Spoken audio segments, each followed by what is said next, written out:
What up, Dokkanners? We are going to be continuing the preview series for the 8-year anniversary celebration by looking ahead at part 2 of this 3-part, or technically 4-part celebration, if you do count countdown, which most people don't. But if you guys want to go check out part 1 of this video, check out the link down below. That goes over part 1 and the countdown portion. But now we're going to be looking at part 2. And then moving forward, after we finish part 2 and part 3, I'll be doing metal guide farming previews. I got graphics and charts for you guys to use to easily Dokkan responsibly. There's going to be a lot of stuff, a lot of prep coming up for the rest of this month, leading into the 8-year anniversary. One of the best times of the year to be a Dokkan player. Let's go!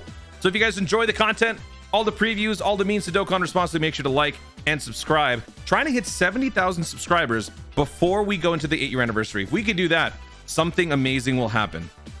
Not just for me, but for you too. All right, so that being said, let's jump in and take a look at part 2 here. So part 2 started 2 weeks after the part 1. So assuming part 1 starts around July 6th, July 7th, let's just say July 8th, just because 8 is like, you know, the 8-year anniversary. If that's when it starts, then that means part 2 would start on the 22nd of July. Don't quote me on that. I'm simply just saying it's a 2-week window between celebrations or between parts. You can also just look at the Stone SNS campaign as sort of an indication. So back at the end of January, when this started for JP, they had, actually, this doesn't quite work. It's a little bit further. But basically the idea is that each section of this social media campaign should be falling in line with some portion of that like part.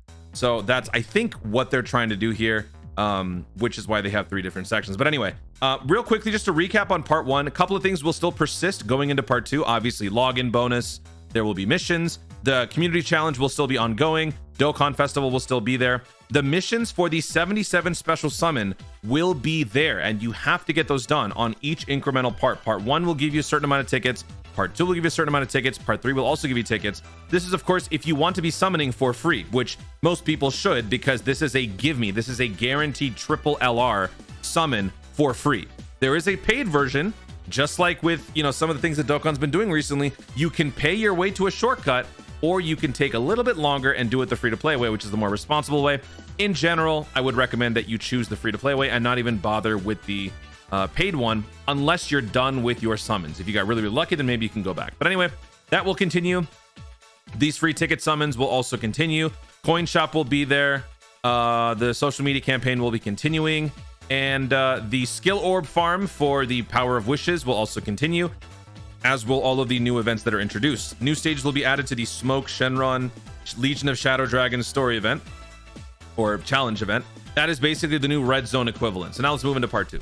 Part 2 is going to be starting off with the 2 new EZAs. So in total, we have 8 EZAs that are going to be happening during this 8-year anniversary. Go figure, right? Although it is a downgrade technically from last year. Last year we had 11 EZAs, and I think we had several more free-to-play EZAs as well. I can't remember, but still, we're getting 2 EZAs in each part, with the last one giving 2 extra for free-to-play. So Super Vegito Super Buu in part 1, Blue Kaioken and Spirit Bomb Absorb in part 2. Part 3 will be the 5-year EZA, so Gogeta Vegito, and then the LR Bobbity and the TUR Hercule. So yeah, that's 8. I don't think I'm missing anything. So let's just take a look at these 2 events real quickly. We will do a more in-depth look at their EZA sample team builds, recommendations for hidden potential in a separate video. But for now, this is the LR EZA. So this is different from the TUR EZA in that it is shorter. So there are 10 stages, but it's more condensed and more challenging. You earn 3 stones per stage. You are also dealing with the LR Link being the key to do extra damage. It's no longer about the category that gives you the extra damage perk. It's the legendary power link. So you have to have 2 LRs adjacent and attacking to trigger that extra damage buff. You also have the power to resist with the target Goku category, which means you got to bring a bunch of bad guys. And when you do, you also have some missions here. Oh, clear stage 7-1. So yeah, easy stones and a very, very busted EZA, which we will talk about. This is the category. In terms of the leader skill, not too good. And most of you, assuming most of you didn't summon for the Super 17, your only real option is going to be the Android 13, which means if you don't have a solid target Goku team, now's the time to start to cook one up. Put it together, get some free-to-play farms in there, whatever you got to do to get ready for this EZA. Then let's move on to the Blue Kaioken Goku. I believe JP players, correct me if I'm wrong, JP players, but I think people are saying that this is the best TUR on JP, or at least at the time when this EZA dropped. This was a pretty busted one for them over there. So obviously we are looking forward to this. I am particularly excited because this is Universal Rebel Saga, my favorite category, so I am happy for this. Accelerated Battle is the category of weakness, since this is a normal TUR EZA. It's the normal stage progression, 30 stones, 30 stages. Additional resistance happens to these types, which we will discuss further on. More time attack missions. What's funny about this is right now this might have a this might leave a sour taste in some people's mouths on global, because there was a time attack mission that really stirred up the community. Just, I mean, I wouldn't say a whole lot, but a little bit, to a few people, which I just want to briefly touch on. And that has to do with Accelerated Battle, because if you look at the leader skills for Accelerated Battle, you've got really just two options, and you also got a free-to-play one, but the main one would be the Dokkan Festival Super Saiyan 2 to Super Saiyan 3, but the other one would be the LR Godku and Hito. And the reason why this guy makes me chuckle right now is if those of you who've been playing Global have been working on the MVP 17 EZA, or perhaps you might have checked out my live stream when I was live for this EZA, turns out this mission is actually way more challenging than anybody had expected. Clear this stage 45 seconds, within 45 seconds at level 10 or higher. I ended up struggling quite a bit on this, and it took me, I think, 4 or 5 attempts to actually beat it. And a lot of other people struggled as well. Now, that's not to say that everybody did. I know some of you guys were able to beat it, no problem. But for those of you who are struggling or who still are unable to beat it, that LR Godku and hit is the key. If you can open with 2 of these on one rotation, you pretty much can get it. Other than that, things have to just go very well for you, and you have to be very, very fast. A lot of animations, you know, so you have to be ready to just blaze through that. But if you guys want to go check it out, I'll actually link that down below as well. I'll link part 1 to this previous series, as well as the MVP 17 stream. It's unlisted, but you guys will enjoy it if you go check it out, because your boy was sweating a little bit. Anyway, back to the 8-year anniversary. So that covers the 2 EZAs. Now let's continue here. We've got the return of the Super Android 13 story event. This is obviously because the LR Spirit Bomb Absorb Goku requires these units to Dokkan Awaken. So if you don't have this unit fully awakened, you are going to need this event. Not only that, you can also make those free-to-play units that are acquired from this story event Extremes the Awaken on this event right here, which is ironic because I think this is already out on global for the Prime Battle LR Cell EZA. In order to get the Prime Battle Cell EZA, you have to have the Prime Battle Trunks fully EZA'd. In order to get the Prime Battle Trunks fully EZA'd, you have to have these 2 EZA'd. So it's that free-to-play vortex, that farming vortex that, you know, if you are behind on that stuff, the sooner you get on it, the better off you're going to be. But these guys will come back again. They are very good free-to-play units, especially for the classic escalation mode. Legendary Goku event, Infinite Dragon Ball History. This Android 13 in particular is fantastic because it not only provides you nice steady stacking, but also gives you a beastly damage reduction of 40% when the conditions are met. So this is actually a nice unit for beginner players trying to get started on the Legendary Goku event format. So I would recommend that you guys do take the time to farm this out. Also, that 14-15 combo along with 13 allows you to do something that's pretty much, I don't think any unit has in the entire game.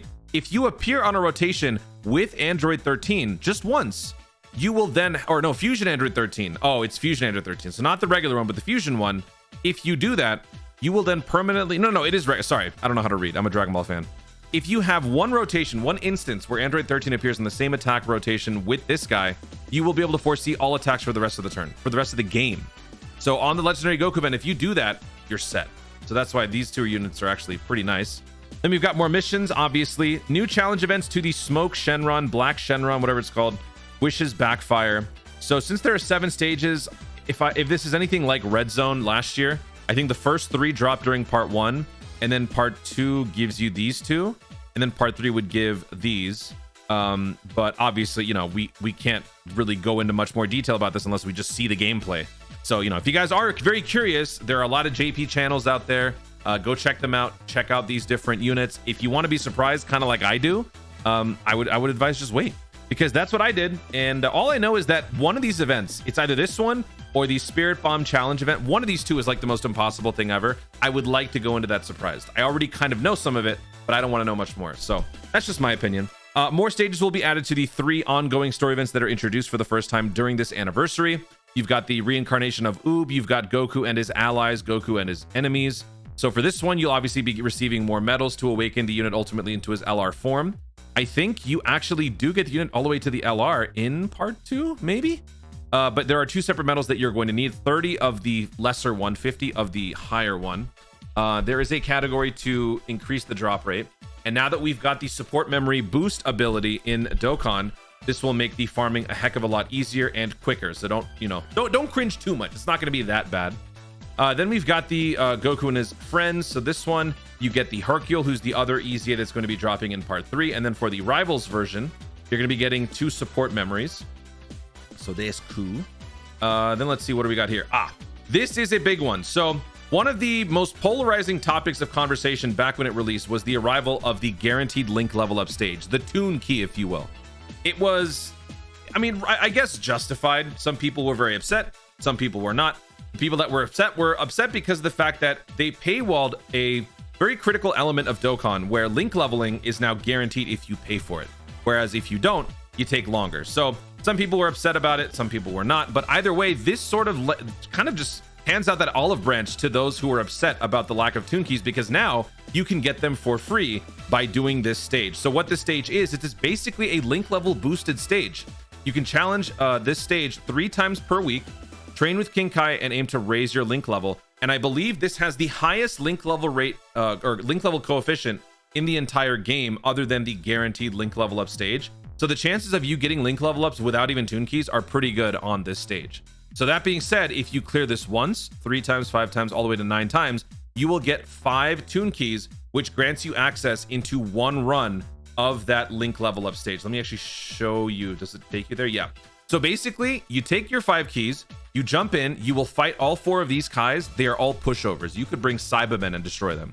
And once you do, every link that is in your units or in your team that could level up will level up, guaranteed. So the idea is to bring all link level 9s. That's what I would do, right? Because I want to take full advantage of the guaranteed link level ups. I don't want to just give it 7s and 8s to boost up. I want all 9s, baby. So that's why I do that, and I get my link level ups high as quickly as possible. Some of you might be surprised sometimes when I have these max link level showcases a day or 2 after the unit releases. It's because I had been hoarding keys, and I just used a bunch of them just to get the unit maxed out immediately. So you guys who are free to play, who never had access to these, will finally be able to understand what the fuss is all about. And if anything, this is a sales pitch to you. So don't fall for this if you are someone who's free to play in terms of spending on this, but just know that this is the shortcut that pay to play players use to boost up their links faster. You will get 1 run of that with all of this. And by the way, the link level coefficient is 42. So I'm not going to go to the math, but basically the higher this rate is, the better odds you are of getting boosted links. To put this into perspective, compared to your daily Roshi event, that is 7. So it is a 6th as good as this King Kai stage. To put this in even more perspective, the Guru event from the worldwide download gave you about a 20 link level rate. So that's about half. The Meta Cooler gave you a 38.25. So this is now currently the highest link level rate stage in the game, other than the guaranteed one, which is pretty awesome. Moving on here. Then we've got the Infinite Dragon Ball History. That is the newest one. What is that going to be? I don't know. What did they get? JP players, help me out here. I think it was this one. I think it was Warriors Fighting Demons Tactics, whatever. Warriors Fighting Demons. I think it's this one, because yeah, you got the 8-year anniversary nerds in here. There's no GT version of that, right? So yeah, it's going to be this one. So obviously more stones, and the category missions involved here are going to be Majin Power and Power of Wishes. Power of Wishes and Majin Power. Majin Power obviously just means all the chewing gum guys, right? Bring all the booze you can.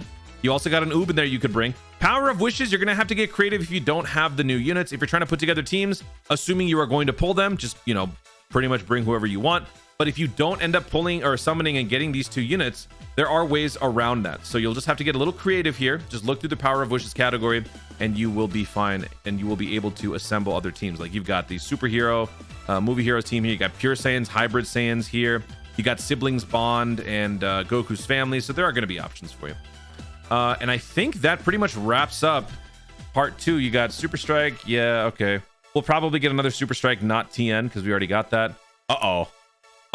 What's Raditz doing here? Oh, no. Oh, yeah, of course. The Carnival banners, right? For the Goku, the Z Fighters, and the Kai Fighters, they will both be releasing during part 2. So obviously, that is going to be a point of interest for a lot of people. We will go over which banners are better for each part in a separate video, but this is going to be a very compelling summon for a lot of people. Fusion Zamasu, Revive Goku making a return. You got a lot of heavy hitters in these banners, but are they worth the stones? We will discuss. Oh, World Tournament. Yes, that's right. So this is the thorn in everyone's side, a world tournament. This actually made an awkward appearance during the 8-year anniversary, so it is very likely Global will be getting this as well. And the thing is, if you're wondering if it lines up, it does. It very much does. Hold on, let me close a few of these tabs here. It very much lines up, because if you look back at Yamcha's celebration back in April, 420, that is when the World Tournament began, and World Tournaments typically happen every 3 months. So by the time we get to part 2 of the 8-year anniversary, like I said at the beginning of the video, it'll be somewhere around July 22nd, which means World Tournament is very much a possibility. If JP got it, you can bet Global is going to get it as well. That is going to be horrible. Oh, I got to be doing World Tournament during the 8-year anniversary. You know, I can't even say that I want to. Oh my gosh, that's going to be horrible for me. All right. And then that's it. So great. The last little piece of news here is the worst for me. But good news for those of you who don't care about ranking and all that, that's 50 more stones in your pocket. So if anything, that's a major W for most of you. For the 1% of you guys who like to go hard on world tournaments like me, rip. That's all I can say. So there you have it. That is our look at part 2. We will be continuing on into part 3 in an upcoming video. After we finish all 3 parts, I will then do a comprehensive stone count video covering all of this stuff here. There's gonna be a lot of stones to be gained. It's gonna take some time for me to aggregate all those totals. So in the meantime, there's your look at part 2. Guys, thank you so much for watching. If you enjoyed the video, be sure to like down below. Let me know in the comments, what do you think about part 2 in relation to part 1 in terms of the content? Do the EZAs on part 2 give you more excitement or more anticipation for the 8-year anniversary than part 1? What do the banners look like to you in terms of appeal? Do they look like something that you're going to be looking into summoning on? The carnival banners. Let me know your thoughts about all of this in the comments down below. Also, be sure to subscribe for more dope content in the future. And click the notification bell so that you let YouTube know when to see more of my stuff. Do it. Thanks again. Stay tuned and remember to Dokkan responsibly. Stupid world tournament.